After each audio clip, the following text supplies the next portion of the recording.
Welcome to Audio Tales AI, your destination for captivating stories. Today, we unveil a tale filled with unexpected and life-changing decisions.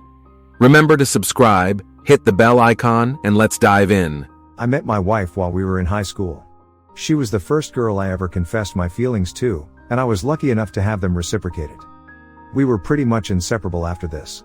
I only wanted to go through my crappy high school days if she was there with me. Something about her, maybe it was her aura, made me feel so much more peace. I was there for her through her parents' divorce and her mom's untimely death. Her mom had cheated on her father after 27 years of marriage, and my wife believed the amount of remorse and guilt she felt is what caused her to pass away. The divorce and the passing of his ex-wife just made my wife's dad even more certain there was a family curse. Despite this troubling time, our relationship and love for each other never faltered. We got married at the ages of 19 and 20. My wife's outlook on life wasn't the best all the time, but she understood that there were ups and downs, and that life didn't owe us anything. Despite that, we were happy and capable of remaining strong for each other. We planned to wait at least 5 years before having children, but my wife became pregnant with our first child at the age of 22. She wasn't very happy, and she blamed it on her nervousness to become a mother. I assured her that we could do anything together, and that this was how family life was supposed to happen. In marriage, the children are conceived, and the parents work through any obstacles life throws at them. My wife started to believe me and felt more hopeful and strong. Things were blissful up to and after the flawless birth of our daughter. That's when my wife's mind started to change. She didn't see herself in the same way she did before she had a baby. She never acknowledged how much value she put in her physical appearance. Once her belly was wrinkled and saggy, she had a hard time even leaving the house. She was a stay-at-home mom and always wanted me to do the errands when I was off work. Sometimes I was too exhausted, and I genuinely needed her to go.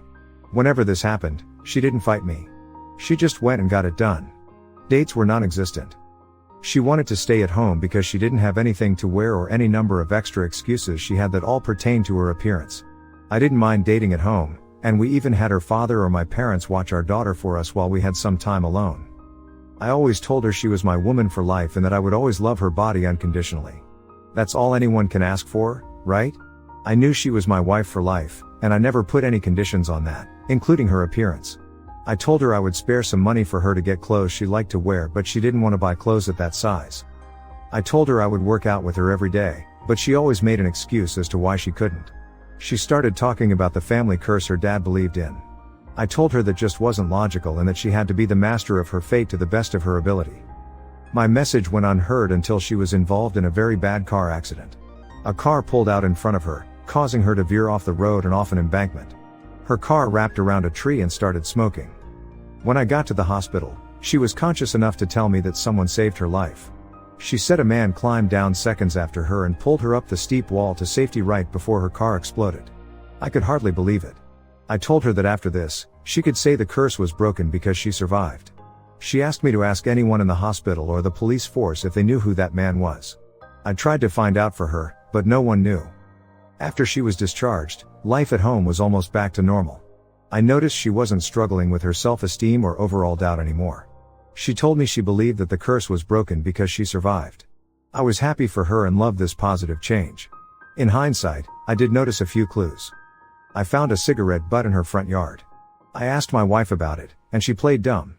She suggested it belonged to the lawn guy.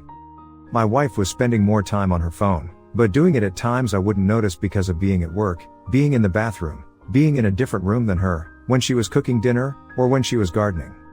I never noticed enough to bring it up to her, and the biggest thought I had about it was that she was glad to be alive and was keeping in touch with her relatives and friends. Shortly after, I came to this conclusion. I arrived home to find a strange cart in the driveway. I could smell burgers and hot dogs in the backyard. When I got back there, I saw my wife talking to another man while he cooked on the grill. I asked them both what was going on, trying to be nice just in case. This wasn't something I needed to be alarmed about. My wife smiled and introduced me to her hero. The man that saved her from the car. My stomach flipped. I didn't feel great about this. I never really wanted my wife to have male friends, especially not one that she felt indebted to. I didn't have any female friends because I refused to give temptation an opportunity. He was a good-looking man and taller than me by a few inches. No wedding ring. Through awkward chit-chat over dinner in the backyard, I found out he was a firefighter and that before saving my wife, he'd saved 3 dogs and 2 cats from burning buildings. My wife loved that. I felt nauseous. I called it a night and started cleaning up. My wife was disappointed but let him leave. She was exceptionally quiet for a few days after this. I tried to tell her I didn't want her to be friends with him because it was unnecessary and just opening the door to temptation. She said I needed to trust her to be a responsible, married woman and that she would always keep their conversations PG. I told her I didn't like or want this. We dropped it for a few days until she sheepishly asked me if she could go out for a drink with AP. I told her absolutely not. She was upset and said I was being controlling. And that she could have her own friends without me being there. I told her that before all this happened, she never went out anywhere, not even with me, so I asked her what made her suddenly want to go with this man. She didn't have an answer besides that he was a good friend, and she did want to start going out more. I told her we could go out together, and I'd ask her dad to babysit. She made a face. I knew at this point, our marriage was in trouble. She didn't want to go out with me as much as with Hero. I told her if she wasn't going out with me, she wasn't going out with him. I suggested she meet other stay-at-home moms so she could meet up with them and get out of the house. She jumped on this opportunity. The next day, she texted me while I was at work, telling me she found a group of moms that meet at the park every Wednesday to do yoga and let the kids play together. When she was supposed to be there, I left work to check. I found a group of moms doing yoga, so she could have been telling the truth, except my wife and daughter weren't with them. I went home and didn't see AP's car. I opened the front door quietly. I heard our daughter crying from her room upstairs and music coming from the finished basement. My heart started pounding. As I got closer to the basement, I heard the unmistakable sounds of passion. My wife's voice mixed with another man's. I walked down the stairs filming. My wife went all out for this. At least 50 tea candles were lit with rose petals scattered all around. They were having sex on the pool table. As soon as my wife turned her head and saw me, she jumped up and started saying no over and over again, realizing she was caught red-handed. She grabbed a blanket and told me I wasn't supposed to be here. AP started frantically grabbing his clothes and telling me he didn't want any trouble. I told him he was a crap hero, and he didn't deserve respect from anyone. He was in such a hurry to leave, I didn't have to say anything else to him. I dialed her father as she freaked out, cried, and demanded to know who I was calling. The first thing I told him was that I just walked in on his daughter cheating on me. I put him on speaker while he said he was devastated, and he never thought his daughter would do the same thing her mother did to destroy the family and cause so much heartbreak. She turned furious and didn't want to hear it. She tried to grab the phone from me, hanging up on her father.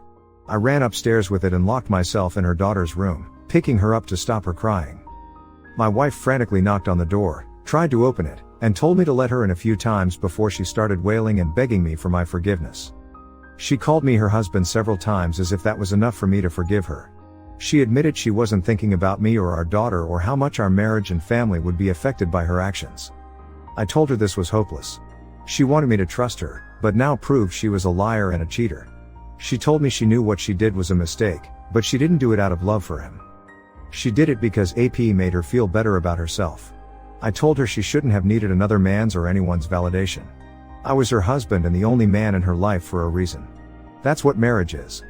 You don't rely on anyone but yourself and your spouse for meeting your emotional needs. I told her that emotions ultimately are not important and don't have to be an uncontrollable force of poor decision making. She is supposed to make decisions based on what is best for her and her family, not fantasies or selfish desires. She didn't know what to say, so she just cried. When I finally opened the door and told her to leave, she lost her mind, screaming, telling me I couldn't just kick her out and separate her from our daughter. I told her I was going to file for divorce. She said until she was ordered to leave, she was going to continue living with me and her daughter, even if we slept in different rooms. And so we did that until our day in court. I showed the film of her cheating on me and got out of alimony payments. On top of that, her father's house didn't have enough rooms for our daughter to live, so I won custody. They got visitation, but they are both miserable and bitter to this day. My ex-wife has no one to blame but herself.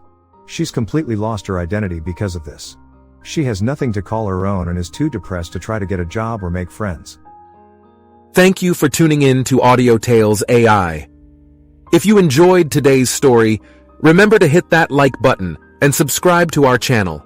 Your support keeps these stories coming. Until next time, remember, love, trust, and understanding are the foundation of a great relationship. But betrayal, lust, and deception make for the best YouTube videos.